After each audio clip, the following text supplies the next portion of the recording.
예. 오늘은 저희가 사도행전 두 번째 시간으로 성령의 증거라는 제목으로 말씀을 나누도록 하겠습니다. 우리가 사도행전을 전체적으로 보면 이제 크게 큰 단위로 따지면 두 가지 정도로, 두 부분 정도로 나눌 수가 있는데, 하나는 이 성령의 역사와 함께 예루살렘에서 시작된 예루살렘 중심의 이야기, 그리고 그 다음에는 이방 땅에서 일어나는 일들에 대한 이야기로 이렇게 크게 나눌 수 있습니다. 그 중에서 앞에 예루살렘의 이야기를 이끌어가고 있는 아주 중요한 인물이 베드로라는 인물이고요. 우리가 잘 아는 예수님의 제자 베드로이고, 뒤에 이제 이방 땅에서 선교의 중심으로 활동하는 사람은 바울이죠. 그래서 사도행전에서 주인공의 중요한 인물을 꼽자면 베드로와 바울을 꼽을 수 있을 것 같습니다. 특별히 오늘은 좀 베드로의 모습을 우리가 이야기를 하려고 하는데, 베드로는 예루살렘 교회가 생겨난 다음에 그 교회를 대표해서 사역을 감당하는 대표자가 됩니다. 두 명의 대표자가 있었어요. 한 명이 베드로이고 한 명은 야고보입니다. 야고보는 예수님의 제자, 그러니까 베드로는 예수님의 제자고요. 야고보는 예수님의 제자 야고보가 아니라 예수님의 동생이었던 야고보라고 전해지고 있죠. 사도행전에 기록된 이 베드로의 모습을 우리가 좀 이렇게 보면, 이전에 우리가 복음서에서 보던 베드로의 모습하고는 조금 다른 모습을 우리가 발견할 수 있습니다. 이 복음서에 등장하는 베드로의 모습을 혹시 여러분들은 어떻게 기억하시나요? 베드로 하면 어떤 인물로 기억이 되시나요? 우리가 보면 복음서에서 베드로의 모습은 좀 우직하지만 성정이 급하고 또 두려움도 많고 그런 사람으로 우리에게 기억이 되어집니다. 그러니까 모든 사건에서 보면 가장 앞서 나가죠. 근데 항상 그 마지막에는 좀 실수를 하는 그런 모습으로 우리에게 보여집니다. 그러니까 열정적이지만 끈기나 끈질김이 없는 그런 모습들을 보여주죠. 우리가 생각할 수 있는 사건을 생각해 보면 마태복음 14장에 등장하는 갈릴리 호수를 건너는 제자들의 모습이 있습니다. 이 사건은 우리가 잘 아는 오병이어 사건 있잖아요. 그 이후에 일어난 일인데, 예수님께서 그런 기적을 베푸시니까 이스라엘 사람들이 자꾸 예수님을 쫓아다니게 됩니다. 그게 부담스러우셨던 예수님께서 이제 그 지역에서 반대편 지역으로 건너가기 위해서 먼저 제자들을 배에 태워서 보내게 되죠. 그리고 밤이 되어서 풍랑이 일고 두려움과 어려움을 겪는 제자들의 모습 속에서 예수님께서 바다에 쫙 나타나시잖아요. 그러고 나서 뭐라고 말씀하세요? 나다, 두려워하지 마라 라고 이야기를 하시죠. 바다를 건너는 사람을 보고 얼마나 무서웠겠어요. 근데 그게 예수님이라는 이야기를 듣고 좀 편하게 마음을 먹다가, 그때 누가 나섭니까? 베드로가 그 앞에 나서서 이야기를 하죠. 주님이시거든, 예수님, 스승님이시면은 저도 한번 바다 위를 걷게 해주십시오, 무리를 걷게 해주십시오 라고 이야기를 하죠. 예수님께서 되게 시크하게 와라 라고 이야기하십니다. 그래서 이 베드로는 그 예수님의 말씀에 의지해서 발을 내딛는 순간 어떻게 됐을까요? 바다 위를, 무리를 걷게 되죠.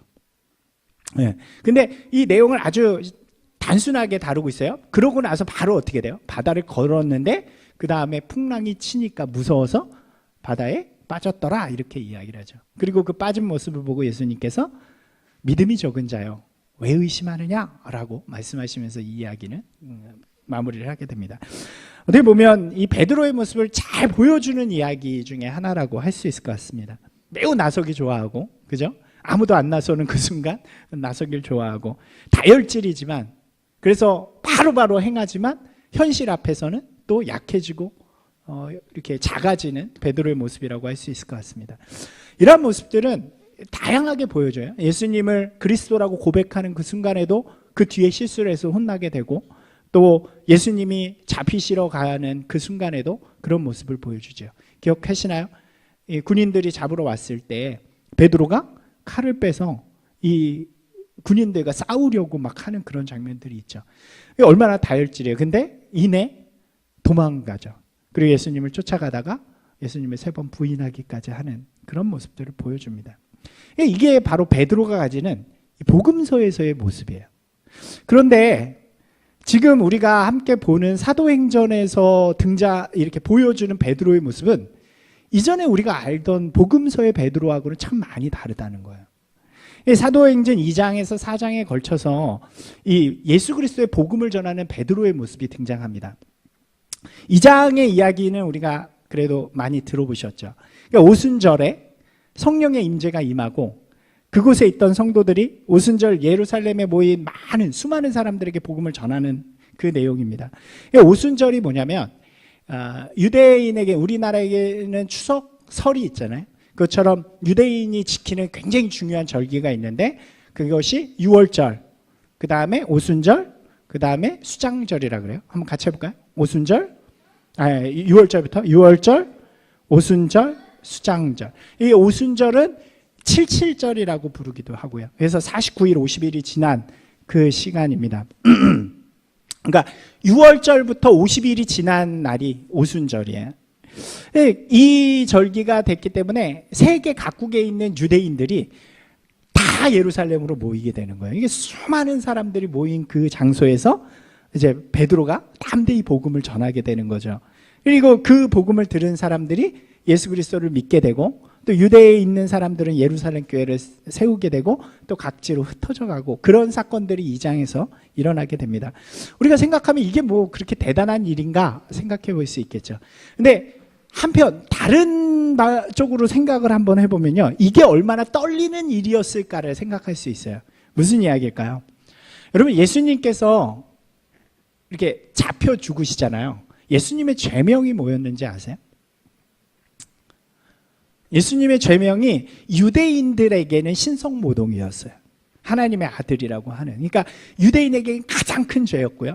그 다음에 로마에 고발하잖아요. 빌라도에게. 그 로마의 죄목으로는 뭐냐면 반역죄였어요. 그러니까 반란의 수괴 이렇게 되는 거죠. 그러니까 예수님은 가장 심한 형벌을 받게 되는 거예요. 그게 십자가형이거든요. 당시 십자가형은 아무나 받는 게 아니었습니다. 가장 악독한 사람에게 주는 거였죠. 그러니까 지금 신성모독을 하고 국가반란을 한 그런 죄인이었단 말이에요.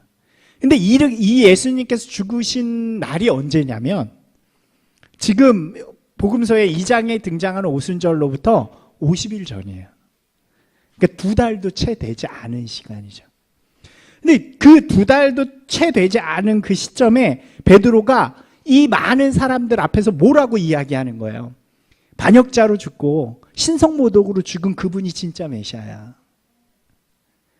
오직 그분의 이름으로만 구원을 받을 수 있으니까 여러분 그분을 믿으십시오라고 사람들 앞에 나와서 말하는 장면이란 말이에요. 여러분, 이게 얼마나 두렵고 떨리는 일이었을까 우리가 이 말씀 속에서 좀 찾아보는 게 중요하죠. 예수님이 돌아가신 다음에요, 모든 제자들이 다 뿔뿔이 흩어집니다. 왜 흩어졌을까요? 자기도 잡혀가서 죽을까봐 흩어지게 되는 거예요. 베드로도요, 예수님을 몰래 따라다니다가 예수님과 한 편이 아니냐는 한 여종, 그냥 군인도 아니었어요. 한 여종이 뭐라고 이야기하냐면 베드로한테 당신 저 사람 쫓아다니던 사람 아니에요? 한 편 아니에요? 라고 하는 그 말에 두려워가지고 그 말을 저주하면서까지, 내가 만약 그 사람 따라다니는 사람이면 내가 지옥에 갈 거예요, 뭐 이런 식으로 하는 데까지 부인했던 사람이란 말이죠. 두려워요. 떨리는 상황이었어요. 그게 50일도 안 지났단 말이에요. 2달도 채 못 되어서 그는 예루살렘에 온 그 수많은 사람들 앞에서 담대하게 복음을 전하는 거예요. 그분이 나의 주님이시고 내가 그분의 제자이고 그분만이 진짜고 메시아입니다. 여러분, 그분을 믿어야, 그 복음을 믿어야 구원을 받습니다. 여러분, 놀라운 변화 아닐까요? 3장과 4장에는 그보다 더한 일들이 나와요. 2장에서는 우리가 이렇게 이해해 볼 수도 있어요. 수많은 군중이었으니까 그 중에 얘기하는 게 뭐 조금 그래도 덜 두렵지 않았을까. 치고 빠지는 거죠. 딱 설교하고 빠지고. 근데 3장에서는요, 이런 이야기가 등장을 해요. 베드로와 요한이 기도 시간이 돼서 성전을 가게 됩니다. 근데 성전 미문을 지나게 되다가 성전 미문에 나면서부터 걷지 못하는 한 병자를 만나게 되고 그 병자를 고치는 이야기로 시작을 하죠. 성전의 미문이 뭐냐면 성전에 되게 다양한 문이 있었어요. 근데 돌아가면서 혹시 기억나는 문이 하나 있으신가요? 우리가 많이 얘기하는 양의 문, 이것도 이제 양문도 그런 것이고, 그러니까 여러 개의 문 중에 제일 크고 사람들이 제일 많이 다니는 주문이 미문이에요. 그러니까 거기다가 기도 시간이잖아요. 그 이스라엘 사람들이 엄청 많이 다니는 그런 자리인 거죠. 그런 자리에 나면서부터 걷지 못하는 장애인이죠. 그 사람이 와서 구걸을 하는 거예요. 제가 몇 번 이야기해 드렸잖아요. 이스라엘의 이 당시의 사람들 생각에서는 나면서부터 이런 병을 갖고 있으면 뭐라고요? 죄인, 하나님으로부터 부정하다 된 사람. 그러니까 정상적으로 이 이스라엘 사회에 역할을 하지 못하는 사람이었단 말이에요. 그러니까 이 사람이 할 수 있는 일은 오직 구걸하면서 은혜를 구하는 일밖에 없어요. 그래서 사람들이 많이 지나가는 시간이 되면 미문에다 갖다 놓는 거예요. 그럼 이 사람은 엎드려서 이러고 있는 거죠. 그럼 사람들이 돈을 주게 되는 거예요. 그러한 상황 속에서 이 베드로와 요한이 그곳을 지나갑니다. 그러다가 그를 발견하게 되죠. 그리고 그에게 이렇게 이야기해요. 같이 읽어볼까요? 베드로가 이르되 은과 금은 내게 없거니와 내게 있는 이것을 내게 주노니 나사렛 예수 그리스도의 이름으로 일어나 걸으라 하고, 그 은과 금은 내게 없으나 너가 나한테 돈을 구하는 것 같지만 내가 너에게 줄 돈이 없어. 하지만 내가 그보다 더한 것을 줄 거야. 예수 그리스도의 이름으로 명하노니 일어나 걸으십시오. 그러고 나서 그는 일어나 걷게 됩니다. 이게 어떻게 보면 하나의 기적 같은 이야기잖아요. 그냥 기적의 이야기잖아요. 근데 이것도 이 속을 들여다보면 굉장히 엄청난 일이에요. 왜냐하면 아까 말씀드렸잖아요. 나면서부터 안전뱅이, 그러니까 장애를 가진 사람은 뭐라고요?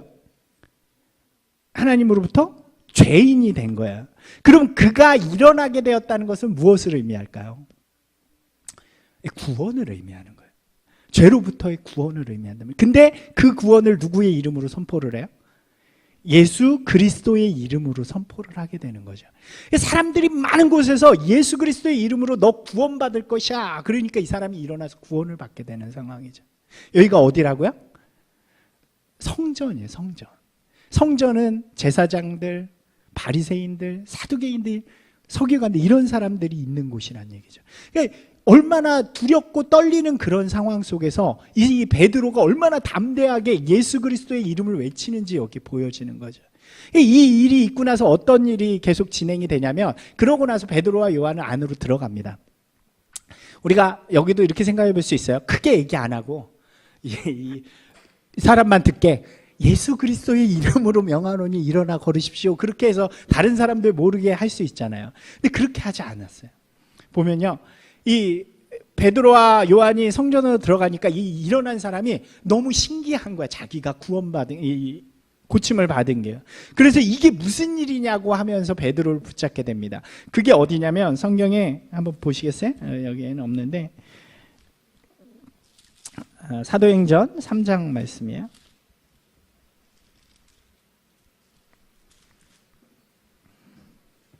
11절 말씀 한번 같이 읽어볼까요?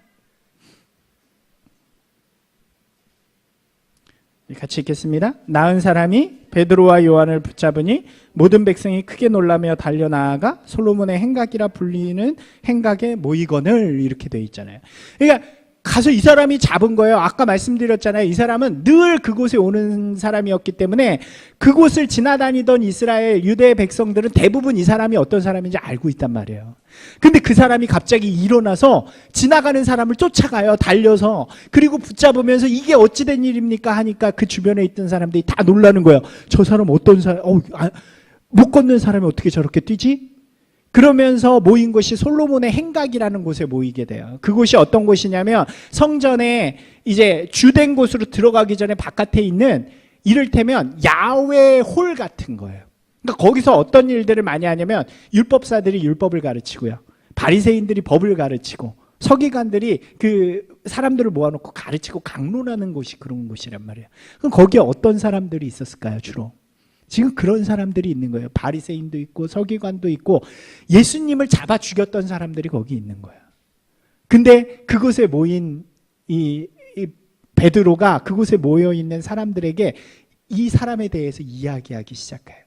이렇게 이야기해요.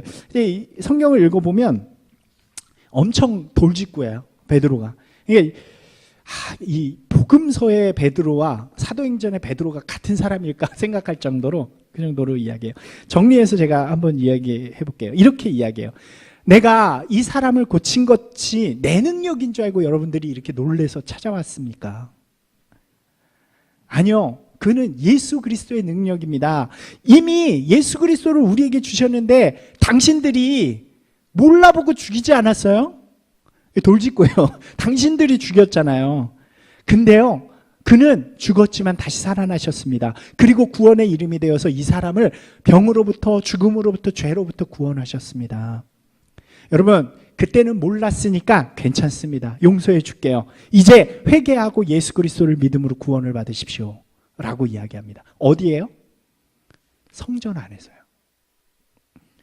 여러분, 엄청나지 않아요? 베드로가 이렇게, 이게 베드로 맞아 할 정도로. 근데 사장은 더해요. 사장은 어디냐면 베드로가 성전 안에서 이러고 있으니까 누구 귀에 들어갔을까요? 제사장들 귀에 들어가요.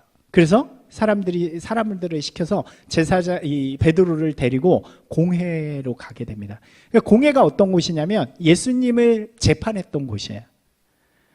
예수님이 재판을 계속 받으시잖아요. 복음서 뒤에 보면 이 공회에서 받으시고 그 다음에 빌라도한테 가서 받으시고 이렇게 되죠. 공회에서 그렇게 매질당하고 그랬던 장소가 그곳이에요. 베드로가 그곳으로 끌려가게 됩니다. 두려웠겠죠. 떨리겠죠. 근데 그는 거기서도 대제사장, 서기관 이런 사람들 앞에서도 담대하게 이야기를 합니다. 너희가 십자가에 못 박힌 예수 그리스도께서 다시 살아나셨고 그의 능력으로 이 사람이 건강하게 되었다. 그러면서 뭐라고 이야기하냐면 같이 한번 읽어볼까요? 이렇게 이야기해요. 다른 이로서는 구원을 받을 수 없나니 천하 사람 중에 구원을 받을 만한 다른 이름을 우리에게 주신 일이 없음이라 하였더라. 공회라니까요. 여기서 공회에서 이 얘기를 한다는 것은 이미 날 죽여도 나는 믿음을 고백하겠다라고 하는 거죠. 여러분, 이게 제가 말씀을 준비하면서 말씀을 다시 읽으면서 참 놀랐어요. 제가 이때까지 베드로를 너무 무시했구나. 여러분, 베드로의 모습이 어떻게 이렇게 변할 수 있었을까요? 2달 전에 무서워서 예수님을 저주까지 하면서 부인하던 이 베드로가 2달 만에 어떻게 이런 사람이 되었을까? 성경은 그 단서를 이렇게 이야기해요. 그 빨간 줄만 한번 읽어볼까요? 이에 베드로가 성령에 충만하여 이르되, 이 복음서와 지금 이 사건의 중간에 있었던 일은요 단 하나예요. 그게 뭐냐면 성령이 임재한 거죠. 조금 더 확장해서 이야기한다면 이런 거예요. 예수 그리스도의 십자가의 죽음을 경험합니다. 그리고 부활을 경험해요. 그리고 성령의 임재가 그들에게 내립니다. 그리고 그들은 변화되기 시작했다는 거죠. 이전에 우유부단하고 유약하고 두려움 많던 모습에서 이젠 더 이상 그런 모습이 아니라 담대하고 분명하고 신실한 모습의 베드로로 완전히 변화되어져서 사람들 앞에서, 세상 앞에서 예수 그리스도와 복음을 담대히 증거하는 그런 사람이 되어진 거죠. 여러분, 사도행전은요 이런 모습을 우리에게 지속적으로 보여줍니다. 성령이 임하는 곳에 반드시 변화가 일어난다는 거예요. 아멘이신가요? 성령의 임재를 체험하는 사람은요 그의 삶의 모습 속에서 변화를 경험하게 되는 거예요. 두려움에 떨며 각처로 도망하고 흩어졌던 사람들이 성령의 임재와 함께 담대하게 복음을 증거합니다. 자기의 생명까지도 내어놓고 정말로 담대하게 세상 앞에서 살아가는 사람들이 되어지죠. 여러분, 후반에 등장하는 바울도요 분명하게 보여주잖아요. 그가 예수 그리스도를 이렇게 따르는 사람들을 잡고 박해하고 죽이는 그런 사람에서 예수님을 만나고 성령을 경험하게 되니까, 성령의 임재를 체험하게 되니까 어떤 사람이 되어집니까? 180도 변해서 복음을 증거하는 사람의 삶을 살아가게 되죠. 여러분, 이것이 바로 성령의 역사이고 믿음의 역사라는 거죠. 여러분, 이것이 너무 중요합니다. 한번 같이 읽을까요? 성령이 임하면 반드시 변화가 일어나게 됩니다. 이것이 증거라는 거예요. 증거. 복음을 듣습니다. 그리고 그 복음에 반응해요. 그래서 자신의 길을 예수 그리스도를 따르는 길로 결정합니다. 이것을 우리가 회개라고 불러요. 이 용어들을 여러분이 조금 잘 이해하셔야 돼요. 회개는 내가 뭘 잘못했는데 그냥 잘못했어요 하는 게 아니라 그것은 고백이 되는 거고요. 회개는 이게 우리가 길을 결정하는 거예요. 길을 바꾸는 거, 삶의 방향을 바꾸는 게 회개거든요. 돌이키다라는 단어잖아요. 이때까지 하나님, 제가 내 죄된 삶, 세상을 따르는 삶, 내 마음대로 사는 삶, 그래서 죄의 자녀로 살아가는 그런 삶이었다면 하나님 이제부터 예수 그리스도의 그 보혈의 은혜로 말미암아 이제 예수 그리스도를 따르는 삶을 살겠습니다. 말씀을 따르는 삶을 살겠습니다 하면서 내 모든 삶의 무거움과 죄를 십자가 앞에 내어놓는 그것이 회개라는 거죠. 그것을 결정하는 순간, 그것을 고백하는 순간 무슨 일이 일어나냐면 성령이 하늘로부터 선물로 오신다고 우리에게 이야기하는 거예요. 같이 읽어볼까요? 베드로가 이르되 너희가 회개하여 각각 예수 그리스도의 이름으로 세례를 받고 죄사함을 받으라. 그리하면 성령의 선물을 받으리니, 다른 번역에 성령을 선물로 받으리니 이렇게 돼 있단 말이에요. 이게 어디 과정에서 나온 말씀이냐면 온 세계에서 이제 오순절 모인 사람들한테 베드로가 담대하게 복음을 전해요. 예수님이 어떤 분이신가? 예수님 하나님의 아들이시고 죄를 위하여 이 땅에 오신 분이고 그분이 십자가에 돌아가심으로 우리의 모든 죄를 다 짊어지시고 가셨다. 그러므로 여러분들 예수 그리스도를 믿음으로 구원을 받으십시오. 그러니까 이 사람들이 복음을 듣고 어떤 반응을 보이냐면 성경에 있는 그대로 이야기하며 우리가 어찌할꼬 이렇게 얘기해요. 우리말로 얘기하면 뭐예요? 제가 무엇을 해야 되겠습니까? 마음이 울리는 거예요. 그 순간 이렇게 이야기하는 거죠. 회개하십시오. 길을 결정하십시오. 이제 세상의 길이 아니라 예수 그리스도의 길, 하나님의 길을 따르기로 결정하십시오. 그리고 예수 그리스도의 이름으로 세례를 받으십시오. 이게 십자가의 보혈의 은혜를 입는 방법이란 말이에요. 그러면 어떻게 돼요? 죄사함을 받고 성령을 선물로 주시겠다라고 이야기를 하죠. 그리고 나서 성령이 임하기 시작하는 것입니다. 믿음이라는 것이 그거죠. 믿음은 예수 그리스도께서 우리를 위해 행하신 일과 역사, 말씀을 우리가 믿고 따르는 것입니다. 그 결과로 성령님께서 우리 가운데 새로운 생명, 성령의 역사를 시작하세요. 성령이 오셨단 말이에요. 근데 이게 신비예요. 여러분 예전에요. 혹시 그런 거 보셨는지 모르겠어요. 예전 어떤 이단인지 제가 정확히 기억이 안 나는데 성령을 사진으로 찍는 이단이 있었어요. 집회할 때 이렇게 성령님이 오십니다 그래요. 그래서 막 음향 효과도 넣고 그래서 딱 한 다음에 그걸 사진으로 찍어서 사람들한테 이렇게 나눠줘요. 팔아요. 그리고 신사도나 뭐 이런 데서는 아직도 그렇게 얘기하죠. 성령님이 오실 때 뭔가 몸에서 효과가 나야 되는 거예요. 뒤집어지든지 막 떨리든지 웃든지 막 이런 일들이 막 일어나야 성령이 오신다고 이야기하죠. 하지만 그게 아니에요. 성령님이 오시는 건 바람이 왔다 가는 것처럼 모른다고 이야기하세요. 몰라요. 모르잖아요. 성령님이 어떻게 오셨는지 몰라요. 근데 그것을 성경에서 이렇게 이야기해요. 지금 오늘 그 얘기예요. 우리가 성령이 받았는지 안 받았는지 알 수 있는 방법이 있다. 그게 뭐예요? 성령님이 오시면 반드시 뭐가 일어나요? 변화가 일어난다는 거예요. 변화된 삶을 통해서 성령님이 우리 가운데 오셨음을 증언하신다는 거예요. 성령의 임재는 변화를 통해 증명이 되어지는 것입니다. 우리의 삶과 우리 개인의 삶, 우리의 가정의 삶, 우리의 살아가는 곳, 우리의 교회가 변화되어지는 것을 통해서 성령이 우리와 함께 하신다는 것을 우리가 깨닫고 알 수 있다는 거죠. 반대로 이야기하면 뭐예요? 변화가 없으면 성령이 임재했는지 아닌지 우리가 알 수 없다는 거죠. 제가 예전에 청년들하고 많이 있을 때 청년들한테 이걸 자꾸 물어봤어요. 이전에 너무 불안했던 적이 있었거든요. 한번 집회 중에 구원의 확신 있는 사람 손 들어봐라 그랬더니 반도 안 되는 거예요. 너무 불안한 거예요. 제가 목회자로 제가 가르치고 하는 아이들이 이거 왜 이래? 그래가지고 그 부분을 다시 한번 이야기하면서 가르친 적이 있었는데 놀라운 게 성령의 구원의 확신이 너무 없어요. 이거는 어른들에게 물어봤는데도 비슷해요. 구원 받으셨습니까? 예수 그리스도 믿으세요? 아멘. 그러면 예수 그리스도께서 우리 성도님의 죄사함 모든 거 하신 거 믿으십니까? 아멘. 그러면 오늘 죽어도 천국 가시겠네요? 이거 확신할 수 없어요. 왜 그런지를 물어봤어요. 왜일까요? 다 똑같아요. 오늘 내 모습을 보니까 교회에서 말고요. 세상 속에서, 삶 속에서 내 모습을 나만 알잖아요. 보니까 세상 사람들하고 다를 게 없다는 거예요. 똑같이 욕심부리고 똑같이 세상을 바라보면서 그렇게 살아가는 그 모습이 내 안에 있기 때문에 내가 구원받았다라는 그런 확신이 없다는 거죠. 여러분, 교회를 수십 년 다녀도요, 내 삶이 똑같고 전혀 마음으로도 행동으로도 변화가 없으면 그 사람은 결국 어떻게 되냐면 자기의 구원에 대한 의심을 가지다가 결국 떠나게 되어져요.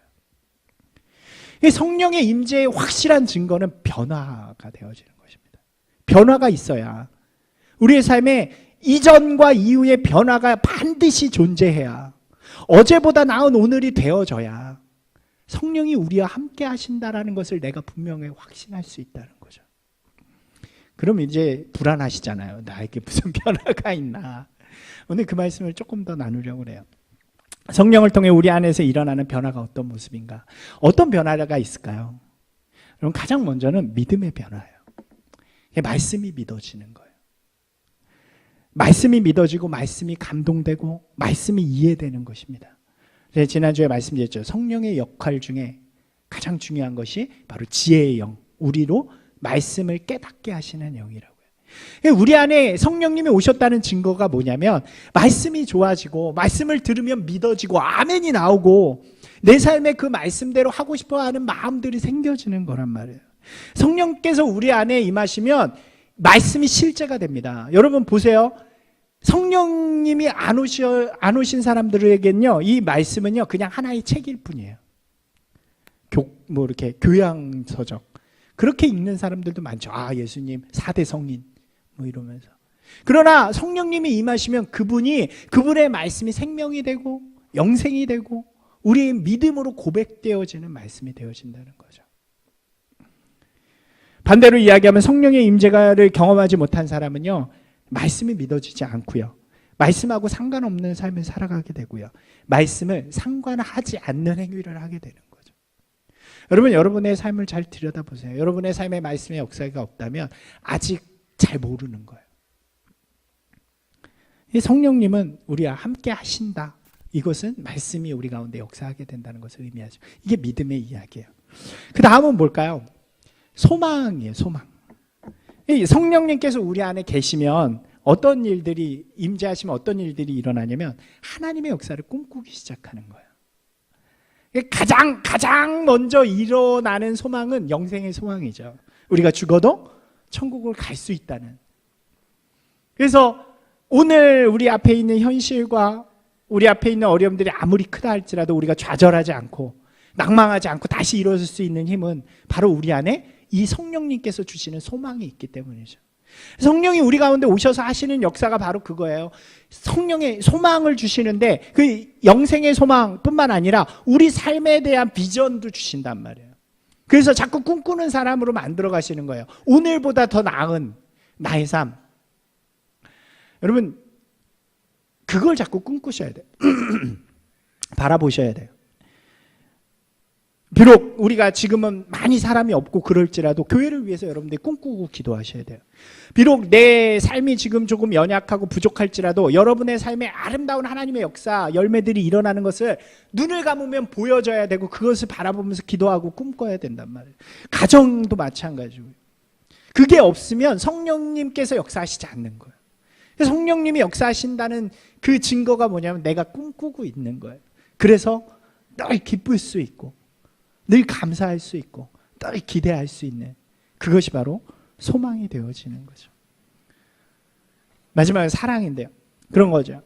이 믿음에 대한 것, 말씀을 믿어지는 것과 소망이 우리 가운데 있으면 그 다음에 어떤 일들이 일어나냐면 그것들을 우리의 삶 가운데서 이루어가는 일들을 우리가 하도록 합니다. 이게 실제적인 변화죠.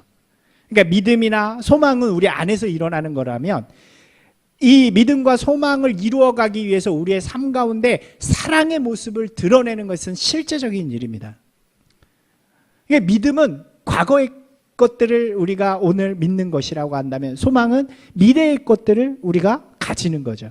그 과거와 미래가 오늘 현재 우리 가운데 뭘로 나타나요? 사랑의 모습으로 나타나는 거예요. 그래서 하나님을 기쁘시게 할 일이 무엇인가를 생각하면서 우리가 예배하는 삶으로 변화되기 시작하고요. 우리에게 주시신 그 사랑을 세상 가운데 나누는 사랑의 모습으로 이웃을 사랑하는 것으로 나가게 되어지는 거죠. 성령님이 우리와 함께 하신다는 것은 이전에 누리지 못했던 그런 사랑의 모습을 우리가 행하게 된다는 거예요. 그래서 예배가 너무 좋아지는 거예요. 왜 예배가 좋아요? 여러분, 예배 하나님을 사랑하는 행위이기 때문에 좋은 거예요. 성령님이 함께 하시면. 그렇잖아요. 우리가 좋아하는 사람, 사랑하는 사람과 함께 있으면 행복하잖아요. 여러분, 우리가 왜 세상을 사랑하고 세상을 섬겨줍니까? 그것이 하나님이 우리를 향하여 이루어주신 하나님의 뜻이라고 성령님께서 우리 가운데 말씀하시기 때문에 그래요. 그래서 우리의 것을 나누어서 다른 이들을 돕기도 하고 어려운 사람들을 돕기도 하고 또 사랑의 모습을 보여줘 가는 거죠.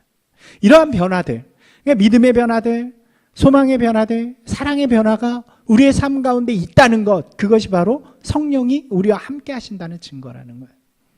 그래서 우리 오늘 말씀 고린도전서 13장 뭐라고 이야기해요?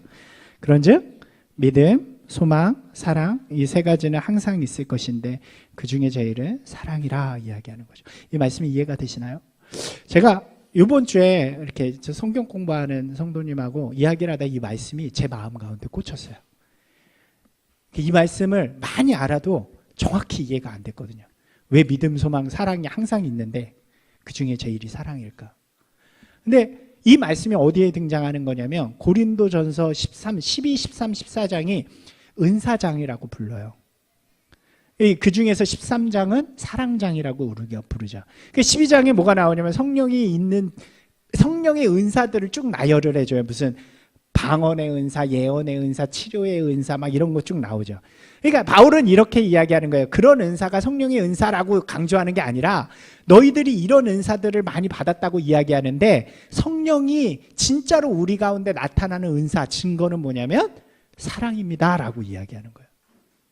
세상에 아무리 좋은 거 천사의 말을 해도 다 그것이 사랑이 없으면 우리는 꽹과리와 같다고 이야기해 주는 거예요. 그러면서 정리해 주죠. 성령이 우리 가운데 있으면 이 믿음이 또 소망이 사랑이 항상 함께합니다.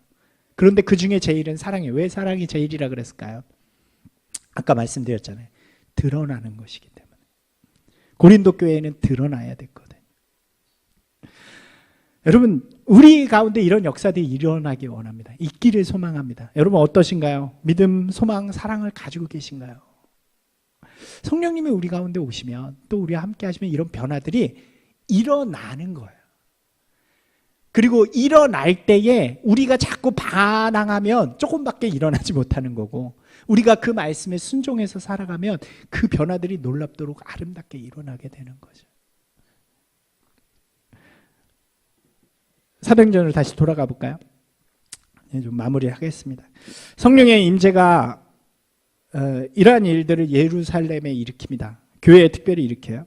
복음이 선포될 때에 사람들이 복음에 반응하게 되고 그들이 성령을 받아서 함께 나누고 또 가르침을 받아서 하나님의 뜻을 이루어가고 꿈을 꾸는 사람들이 되죠. 그 꿈이 이렇게 표현이 되어져요. 한번 읽어볼까요? 누구든지 주의 이름을 부르는 자는 구원을 받으리라. 이전에 구원을 받을 수 있는 자격은 누구한테만 있었어요? 유대인에게만 있었죠. 그러나 이들이 성령을 받고 꿈꾸면서 이 구원은 누구든지 유대에 갇혀있는 복음이 아니라 이방 땅, 죄인, 장애인 모든 이들에게 누구든지 주의 이름을 고백하는 자는 구원을 받게 되는 그런 놀라운 꿈을 꾸게 됩니다. 그리고 그 꿈, 믿음과 소망의 꿈을 이루어가는 공동체를 만들기 시작하는 거예요. 그거를 표현해내는 공동체, 사랑의 공동체, 그게 뭐예요? 교회가 되어지는 거예요. 그래서 예루살렘 교회가 세워지게 됩니다. 교회의 역할이 뭐라고 할 수 있겠어요? 그럼 당연히 사랑하는 것이죠. 따라서 한번 해보실까요? 교회는 사랑하는 공동체다. 누굴 사랑해요? 먼저 하나님을 사랑해요. 그래서 예배하는 곳이에요. 그리고 이웃을 사랑해요. 그래서 사랑과 교제와 나눔과 섬김이 있는 공동체가 되어지는 것입니다. 여러분, 교회는요, 내 욕심이나 내 것을 채우기 위해서 배불리는 곳이 아니에요. 교회는 철저하게 사랑하는 곳이 되어야 되고 섬기는 곳이 되어야 되고 우리 안에 역사하시는 성령의 놀라운 실제가 일어나는 곳이 되어야 하는 것입니다. 어떤 교회가 되었는지 한번 볼까요? 오늘 우리가 읽은 말씀이에요. 46절, 47절 같이 읽겠습니다. 날마다 마음을 같이하여 성전에 모이기를 힘쓰고 집에서 떡을 떼며 기쁨과 순전한 마음으로 음식을 먹고 하나님을 찬미하며 또 온 백성에게 칭송을 받으니 주께서 구원받는 사람을 날마다 더하게 하시니. 할렐루야. 하나님을 찬미하고 사람들에게 칭송을 받아요. 우리 교회가 그런 교회 되었으면 좋겠습니다. 우리 성도들이 그런 성도들 되었으면 좋겠습니다. 하나님을 높이고 사람들에게 인정받고 칭찬받는. 그래서 이 땅 가운데 성령의 역사를, 성령의 임재를 아름답게 이루어가는, 보여주는 귀한 교회 공동체가 되기를 소망합니다. 우리가 이제 말씀 정리할게요. 기억해야 할 것은 가장 먼저 믿음은 예수 그리스도의 부활, 십자가와 부활, 그리고 성령을 체험하고 그것을 믿음으로 고백함으로부터 시작되어진다고 말씀드렸습니다. 그리고 그곳에 성령의 임재가 함께 하시고 그러면 우리의 삶에 뭐가 일어나요? 반드시 변화가 일어나는 것이라고 말씀드렸습니다. 그 변화는 믿음, 소망, 사랑입니다. 때로 우리가 우리의 모습을 보면 별로 안 변해 보일 때가 있어요. 근데 그 크기는 중요하진 않아요. 더 많이 하면 좋겠지만 조금이라도 변화가 시작되었다면 주님이 역사하신다는 거예요. 더 중요한 건 뭘까요? 크기가 아니라. 우리가 뭐 그런 말 많이 쓰잖아요. 속도가 아니라 방향이다. 뭐 이런 말 많이 쓰죠. 비슷해요. 더 중요한 건 성령의 임재 가운데로 우리가 방향을 나아가는 것이고 그 다음에 중요한 것은 끊이지 않는 거예요. 그러니까 오늘도 변화가 멈추면 안 되는 거예요. 말씀이 점점 더 많이 좋아져야 되고요. 점점 더 많이 알아가야 되고 점점 더 많은 꿈들을 꾸셔야 되고요. 그리고 점점 더 많이 사랑하는 실제적인 모습들의 변화들이 우리의 삶 가운데 일어나야 하는 것입니다. 실패해도 다시 일어나서 주님의 길을 걸어갈 수 있는 것이죠. 그럴 때 이 사도행전의 역사가 우리의 삶 가운데, 우리의 모습 가운데 일어날 줄로 믿습니다. 사랑하는 여러분, 우리 안에 임재하신 성령님 앞에 우리의 모습을 더 많이 내어드리는 저와 여러분이 되기를 바랍니다. 순종하고 또 주님의 그 말씀 가운데로 나아가서 또 주님의 나라를 꿈꾸고 또 주님의 사랑을 우리의 삶 가운데 이루어가는, 그래서 아름다운 공동체로 또 칭찬받고 하나님이 기뻐하시는 그런 성도요 또 귀한 교회가 되어지기를 다시 한번 주님의 이름으로 축원합니다.